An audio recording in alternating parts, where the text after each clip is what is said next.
Mucarsel-Powell. Mr. Barr, good afternoon. I'm glad that you mentioned Latin America a little bit earlier. You know, many of my constituents that I represent in Florida fled to America from countries that used deadly force to stifle speech, and they used armed forces to suppress dissenting voices. They cherish our Constitution, as other Americans have done for generations, because of the incredible freedoms and rights that being an American citizen gives to all of us. It's extremely personal to me because you probably know that my roots are in Ecuador, but I live by the American Constitution. And it's true that those who weren't fortunate enough to always have these rights and freedoms sometimes cherish them even more than those who have always had them. When they see photos from Portland, they don't see the American ideal or the America that they know. They actually see and are reminded what they left behind. You would agree with me on that? Are you listening, Mr. Barr? Well, I wasn't sure. Take a look at this video. Who was the subject of that last sentence?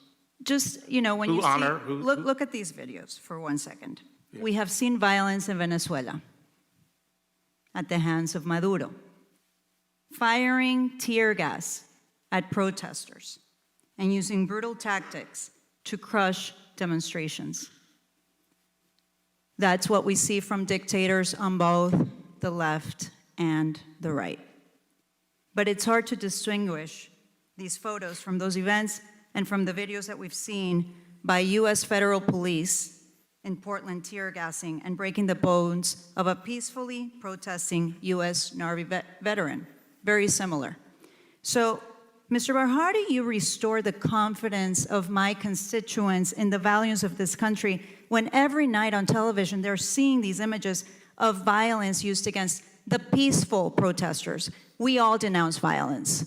How do you restore the trust in our democracy?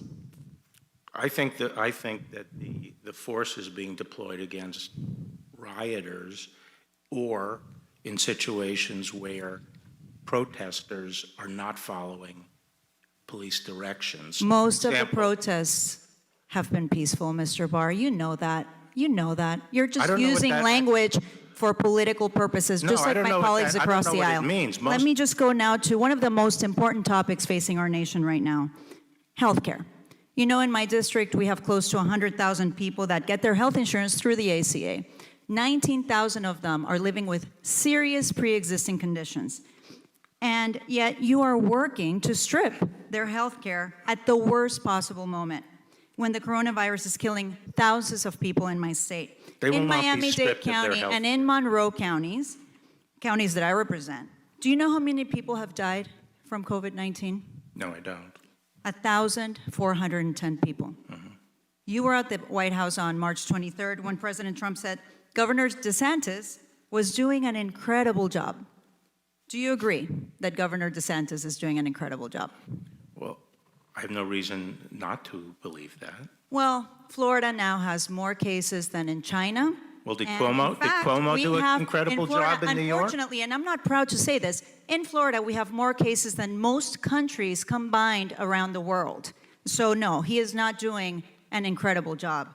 You push states to open too soon. You threaten states with lawsuits. I didn't ask states to open. I didn't ask states to open. You threaten with lawsuits for those states that wanted to have stay-at-home orders, Mr. Barr. For things like church. We have the facts. I'm going by the facts. Yeah, I'm just saying. And now the country, the United States of America, has more than 4.3 million COVID cases alone. You, Mr. Barr, and President Trump, working together, are letting my constituents down.